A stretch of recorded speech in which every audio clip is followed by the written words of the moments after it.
কারো পৌষ মাস কারো সর্বনাশ, এটার যদি আপনার বড়সড় উদাহরণ দেখতে হয়, আপনারা জাতীয় পার্টির দিকে বর্তমানে দেখতে পারেন। কারণ জাতীয় পার্টির দুইটা ভাগে বিভক্ত আনিসুল চুন্নুর ভাগটা বর্তমানে হলে গিয়ে পৌষ মাস দেখছেন, এবং জিএম কাদের ও শামীম হক পাটোয়ারির ভাগটা দেখতে পাচ্ছেন এখন সর্বনাশের। এই কারণে বললাম সর্বনাশ দেখতে পাচ্ছেন, কারণ তাদের তো অনেকদিন ধরেই কোণঠাসা করে রাখার চেষ্টা করছে, জিএম কাদেরের পদ স্থগিত করছে, বিভিন্নভাবে তাদের উপরে প্রেশার ক্রিয়েট করা হচ্ছে, এবং জিএম কাদেরকে দেশ ত্যাগের নিষেধাজ্ঞা দেওয়া হয়েছে, তার স্ত্রীকে দেশ ত্যাগের নিষেধাজ্ঞা দেওয়া হয়েছে।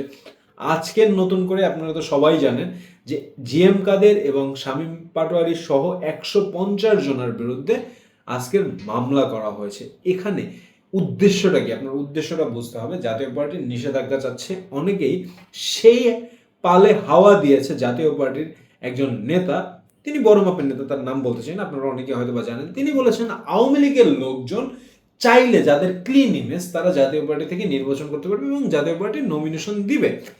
সেক্ষেত্রে জাতীয় পার্টির দলীয় ঘোষণা ছিল, এটা সম্পূর্ণ তার ব্যক্তিগত মতামত, এটার দায়ভার জাতীয় পার্টি নিচ্ছে না, এই বক্তব্যের দায়ভার। কিন্তু এই দায় সারা বক্তব্যটা দিয়ে জাতীয় পার্টি কিন্তু পার পাচ্ছে না। তাদের যে কোণঠাসা করাটা, এটা আরো বৃদ্ধি পেয়েছে ওই দিনের পরের থেকে, যখন তারা আওয়ামী লীগকে নমিনেশন দেওয়ার কথা প্রকাশ্যে বলেছে। আমি ব্যক্তিগতভাবে মনে করি তাদের যদি এটা ব্যক্তিগত সিদ্ধান্ত থেকেও থাকে দলের, সেটা বর্তমানে প্রকাশ্যে আসা তাদের জন্য অত্যন্ত একটা ক্ষতিকর দিক হয়ে দাঁড়িয়েছে।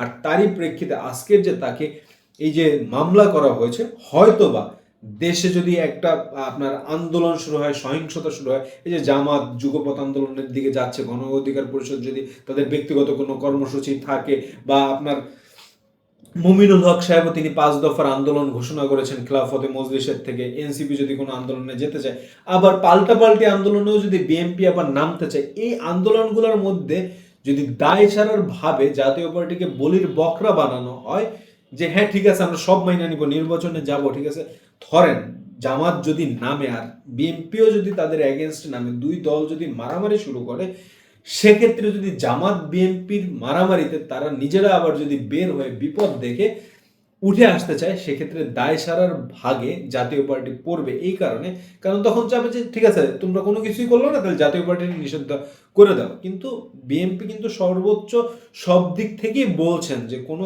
দলকে নিষিদ্ধ করা কখনোই উচিত না, এটা একটা গণতন্ত্রের বিরুদ্ধে পরিচর্যা হয়। সেই পরিচর্যাটা যদি আমরা করতে থাকি, সেক্ষেত্রে আস্তে আস্তে বাংলাদেশের যখনই যে কোনো দল আসবে না কেন, কেউ কাউকে নিষেধাজ্ঞা দিয়েই রাজনীতি করে যাবে।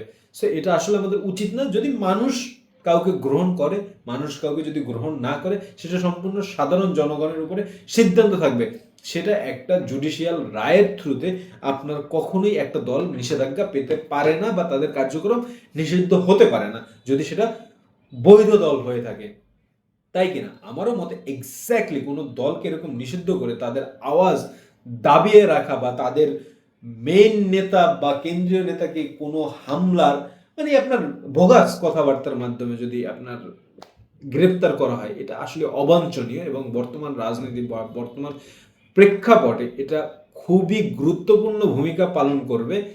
কারণ এই কারণে গুরুত্বপূর্ণ ভূমিকা পালন করবে, যদি জাতীয় পার্টিকে নিষিদ্ধ করা হয়, আমি আপনাকে বলে রাখছি, এনসিপি, জামাত, গণ অধিকার পরিষদ, এরা 8 দলীয় যে একটা জোট পাকাচ্ছে, এই জোট যদি নির্বাচনকে বয়কট করে, যে হ্যাঁ আমরা পিআর পদ্ধতি ছাড়া নির্বাচনে যাব না, আমি বারবার আমার ভিডিওতে বলি, তারা যদি এই জিনিসটা বয়কট করে, বিএনপির একার পক্ষে নির্বাচনে যাওয়া সম্ভব না।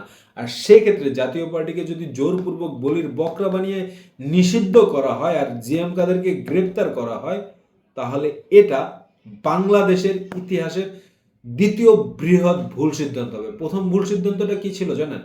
আপনারা হয়তো আমাকে গালাগালি করতে পারেন, দালাল বলতে পারেন, বা যা মন চায় তাই বলতে পারেন।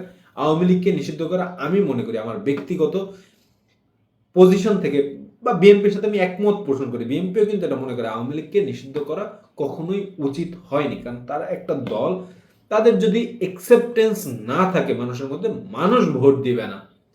কিন্তু আওয়ামী লীগকে যদি আপনি নিষিদ্ধ করে দেন, এই আওয়ামী লীগ যদি কখনো ক্ষমতায় আসে, বা এই যে পরিচর্যাটা মানুষ শিখছে যে হ্যাঁ একটা দলকে নিষিদ্ধ করে দিয়েই তাকে নির্বাচনের বাহিরে রাখা যায়, এই জিনিসটা ভবিষ্যৎ রাজনীতিতে ঘুরে ফিরে বিএনপির উপরে আসতে পারে, বিএনপিকে নিষিদ্ধ করে দিতে পারে, জামাতের উপরে আসতে পারে। জামাত তো অলরেডি 5 বার নিষিদ্ধ হয়েছে, আবার ফেরত আসছে, তো আবারও আসতে পারে জামাতের উপরে, এই জাতীয় পার্টির উপরে চলবে, যা এনসিপি যে লাফালাফি করে ওদের উপরেও আসতে পারে, এই গণ অধিকার পরিষদ লাফালাফি করে ওদের উপরেও আসতে পারে।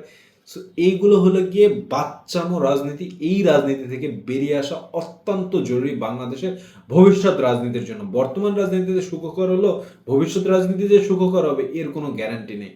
ভিডিওটা ভালো লাগলে লাইক শেয়ার সাবস্ক্রাইব করবেন, আর যদি আমাকে দালাল মনে হয় কমেন্টে দালাল লিখে জানাবেন। আল্লাহ হাফেজ।